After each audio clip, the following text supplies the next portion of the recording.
For today's video, marami nagtanong sa atin about this program kung paano daw gawin yung ISO. So, wag na kayo mabahala guys, no? Ito is napakadali na lang siya kasi naka-ISO na siya kapag i-download nyo. Okay? So, wala na kayong gagawin kundi i-burn na lamang siya sa flash drive natin. And the good thing guys, no, this is the latest version na ni Laysoft. So ano nga ba ang Laysoft guys, no? So Laysoft guys, no, isa sa mga recovery disk na talagang very useful siyang gamitin. Kahit na hindi tayo computer technician or kahit newbie lang tayo guys, no, as long na meron tayong laptop or desktop. So kasi ito guys, no, pwede natin i-fix dito yung may mga problema sa blue screens, black screen, basta related sa master boot record guys, no. So this is totally lifesaver program.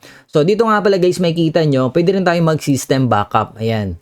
So, click lang natin tong system backup and there you go, pwede na natin i-backup yung system natin just in case na magkaroon ng problema yung operating system natin, yung Windows. And then dito sa next menu, meron tayong Windows Recovery. So, ito yung diniscuss ko sa inyo, di ba, last time. Ayan, for example, ito yung operating system natin, select lang natin. Ayan. So, dito makikita nyo, merong one-click fix, boot crash. So, nag-demo ako nito guys, no, yung corrupted yung operating system natin and then na-fix niya dito. Ayun guys, no? Ang dami. Grabe, napaka-useful nito. So, actually, ang ginamit ko lang dito, one-click fix. Okay? So, meron din naman itong mga last resort na tinatawag. Ayan, pili lang po kayo dyan kung anong yung problem related dun sa blue screen or black screen. Okay? And dito guys, meron din tong data recovery. Ayan, so pwede rin tayo mag-recover dito. So, dito guys, merong mga options like fast scan, undelete, unformat, and kung totally guys, no, na like yung mga example, yung mga raw recovery na yung talagang totally damaged na yung partition or disk. So, ito yung deep scan yung ginagamit natin. So, baka malay natin, di ba? 50-50 pa rin yung chances. At least meron, di ba? So, this image clone. So, pwede na rin tayo mag-clone dito, guys, di ba? So, napakaganda na ito, guys. Promise. Ayan, okay lang natin yan. So, ito yung menu niya. Meron pang backup, restore, clone disk, and clone partition. So, marami na akong mga tutorial about cloning, guys, no?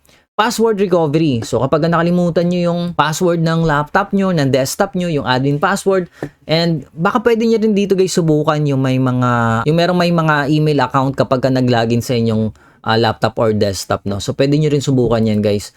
So, next nyo lang. Ayan, pwede nyo i-reset. Okay, so next. Tapos, boom.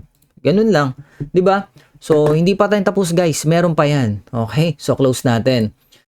Okay, so eto naman guys yung sinasabi ko sa inyo. Let's say for example, ayan, open lang natin itong nasa taas ha.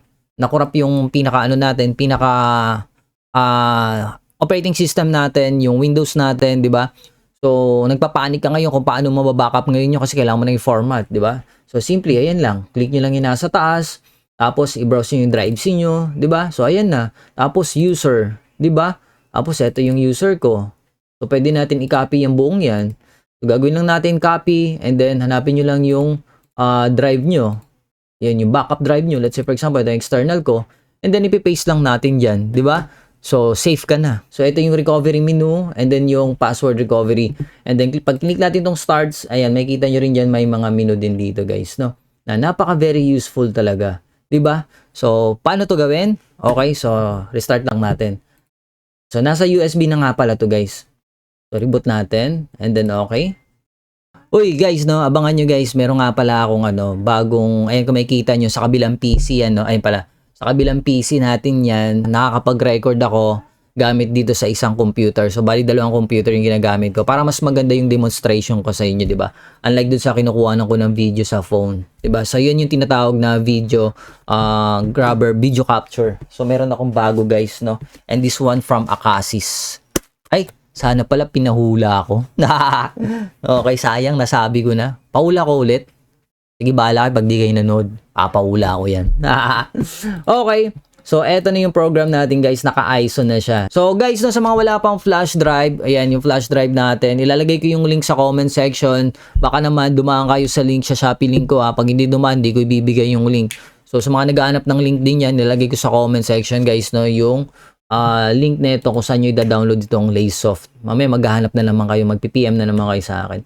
So para sa mga beginners kung paano siya gawin, mag-download lang kayo ng Rufus. So ito naman is free lang naman to guys, no? Ayan. So Google nyo lang, lalabas na yung Rufus na yan. And then yes lang natin, run as administrator. So wala na kayong gagalawin dyan guys, no? Select lang natin yan. Hanapin natin yung ISO which is nasa desktop, no? And then, partition scheme. So, huwag kayo papalito dito guys no, sa partition scheme. So, MBR lang tayo guys, no? And then, start nyo. Boom. Ganun lang kadali guys, no? Pag 100% na, ibig sabihin tapos na yun. And then, pwede nyo nang subukan guys. Di ba? Sa ganun lang siya kadali. And, yun lang. Maraming salamat. I hope na may natutunan kayo sa video na to.